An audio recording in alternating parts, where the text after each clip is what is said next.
বন্ধুরা, সর্ষে ইলিশ ভাপা, দই ইলিশ, ইলিশ দিয়ে হয়তো তোমরা অনেক রকমেরই পদ বানিয়েছো। একবার এইভাবেই ইলিশ বেগুনের পাতলা ঝোল বানিয়ে দেখো। যদি কখনো এইভাবে রান্না করে না থাকো, তাহলে একদিন রান্না করে দেখো। গরম গরম ভাতের সাথে খেতে দারুণ লাগে। আর বন্ধুরা, রেসিপিটা শেষ পর্যন্ত দেখার জন্য তোমাদের কাছে আমার অনুরোধ রইল। আমি রান্নাতে কখন কি মশলা ব্যবহার করেছি, রান্নাটা শেষ পর্যন্ত না দেখলে সেটা কিন্তু মিস হয়ে যাবে। আর এই রান্নাটা আমি বাটা মশলায় করব। কিছু রান্না আছে শিলপাটাতে এইভাবে বেটে মশলা যদি আমরা রান্নাতে ব্যবহার করি, তাহলে সেই রান্নার স্বাদ কিন্তু অনেক বেশি ভালো হয়। তবে তোমাদের যদি একান্তই অসুবিধা হয়, তাহলে কিন্তু তোমরা মিক্সিতে বেটেই রান্নাটা করতে পারো। আর এই রান্নার জন্য আমি এখানে 1 চামচ হলুদ সর্ষে আর 1/2 চামচ গোটা জিরে একটু ভিজিয়ে রেখে দিয়েছিলাম। আগে থেকে মশলাটা যদি এইভাবে একটু ভিজিয়ে রেখে দেওয়া হয়, তাহলে মশলাটা বাড়তে সুবিধা হবে। সর্ষে আর জিরের সাথে আমি 3টে ঝালের জন্য কাঁচা লঙ্কা দিয়েছিলাম। সমস্ত মশলা আমি একসাথে বেটে নিয়েছি। এবার আমি মশলাটা একটা বাটির মধ্যে তুলে নেব। একটু কষ্ট হলেও মশলা বেটে এভাবে একদিন হলেও রান্না করে দেখো। আর এই রান্নার জন্য আমি এখানে মাঝারি সাইজের একটা বেগুন কেটে নিয়েছিলাম। এবার আমি বেগুনের মধ্যে অল্প একটু চিনি দিয়ে দেব। বেগুনের মধ্যে অল্প একটু চিনি দিলে তাহলে বেগুনটা যেমন নরম হবে, তেমনই কিন্তু বেগুনটা খেতেও ভালো হবে। আর একই সাথে আমি এখানে দিয়ে দিলাম স্বাদ মতো লবণ। বাকি কাজগুলো যতক্ষণ আমরা করব, লবণ আর চিনি দিয়ে বেগুনটাকে আমরা মেখে রেখে দেব। আর রান্নাটা আমি খুব বেশি বড় সাইজের ইলিশ দিয়ে করছি না। 700-800 গ্রাম যে ইলিশগুলো, সেই ইলিশ দিয়েই আমি রান্নাটা করব।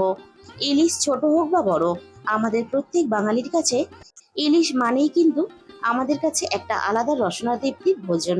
সারা বছর আমরা এই সময়টার জন্য প্রত্যেকেই কিন্তু অপেক্ষা করি। তাই ছোট ইলিশ হোক বা বড় ইলিশ, একদিন হলেও কিন্তু আমরা প্রত্যেকেই খেয়ে থাকি। লবণ দিয়ে আমি ইলিশ মাছটা মেখে নিয়েছি।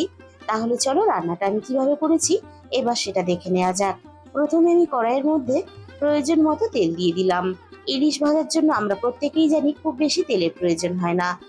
ইলিশ মাছগুলো ভাজার জন্য প্রথমে আমরা তেলটাকে খুব ভালোভাবে গরম করে নেব।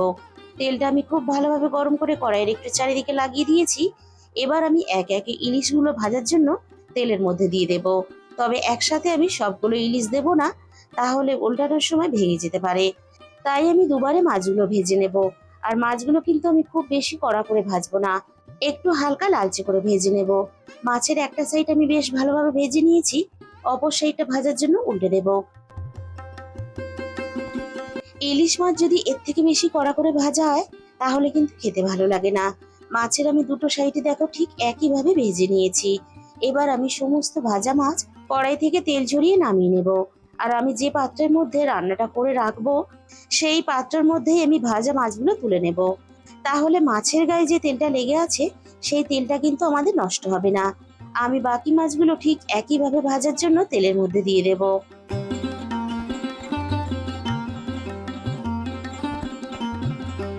বাকি মাছগুলো ঠিক আমি একইভাবে উল্টে পাল্টে হালকা করে ভেজে নেব। আর বন্ধুরা, ইলিশের আর কোনো অন্যরকম যদি রেসিপি তোমরা দেখতে চাও, তাহলে অবশ্যই কিন্তু কমেন্টের মাধ্যমে আমাকে জানিও।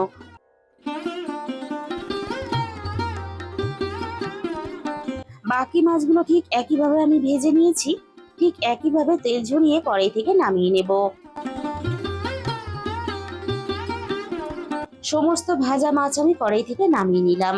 আর প্রথম পাতে অল্প একটু ইলিশের তেল দিয়ে ভাত না খেলে আমাদের প্রত্যেকের খাওয়াটা মনে হয় অসম্পূর্ণ থেকে যায়। তাই আমি কিছুটা তেল এখান থেকে তুলে নেব। কড়াইয়ের মধ্যে বাকি যেটুকু তেল আছে, এই তেলেই আমি রান্নাটা করে নেব। এখানে কিন্তু এক্সট্রা করে আমি কোনো রকম সর্ষের তেল আর যোগ করব না। এবার আমি তেলের মধ্যে ফোড়নে দিয়ে দিলাম অল্প একটু কালো জিরে। এবার আমি বেগুনগুলো ভাজার জন্য তেলের মধ্যে দিয়ে দেব। এবার আমি বেগুনটা নাড়াচাড়া করে বেশ ভালোভাবে ভেজে নেব। আর এই সময় কিন্তু আমি গ্যাসের ফ্লেমটা মিডিয়াম টু লোতে রেখেছি, যাতে তেলটা খুব বেশি পুড়ে নষ্ট না হয়ে যায়। বেগুনটা একটু নাড়াচাড়া করে আমি ঘুরিয়ে দেব, যাতে বেগুনের দুটো সাইড বেশ ভালোভাবে ভাজা হয়। বেগুনটা আমাদের বেশ ভালোভাবে ভাজা হয়ে গেছে। সুন্দরভাবে দেখো বেগুনটা নরম হয়ে গেছে। মাঝখানটা আমি একটু ফাঁকা করে দিলাম।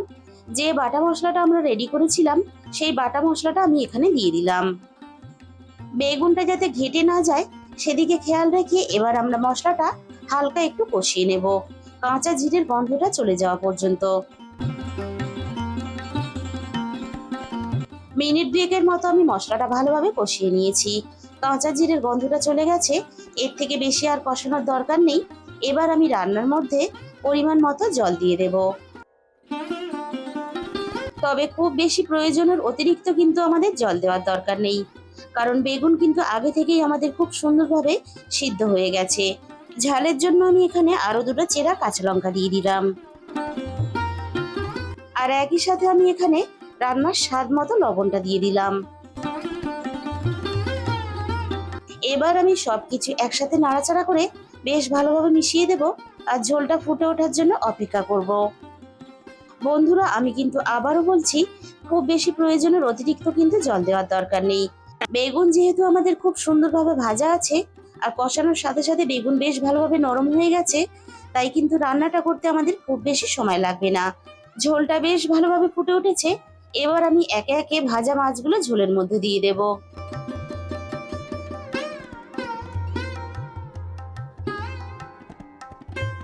এবার আমি মাছগুলো ঝোলের মধ্যে নাড়াচাড়া করে বেশ ভালোভাবে মিশিয়ে দেব আর রান্নাটা আমি আরো একটু করে নেব।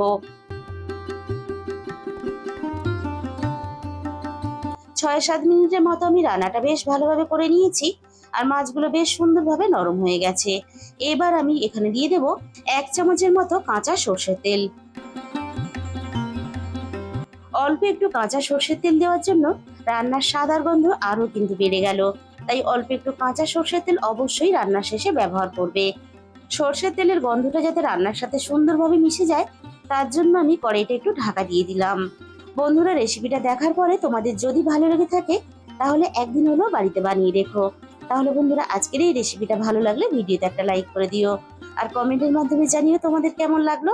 আর যে সমস্ত বন্ধুরা এখনো পর্যন্ত আমার চ্যানেলটা সাবস্ক্রাইব করোনি, এরকম নতুন ঘরোয়া সহজ টেস্টি রেসিপি পেতে আমার চ্যানেলটা সাবস্ক্রাইব করে আমার পাশে থাকার অনুরোধ রইল। তার সাথে সাথে পাশে থাকা বেল আইকনটা ক্লিক করে অল করে দিও, তাহলে আমি যখনই কোনো নতুন রেসিপি আপলোড করব সবার আগে তোমার কাছে পৌঁছে যাবে। আজকে তাহলে এই পর্যন্ত।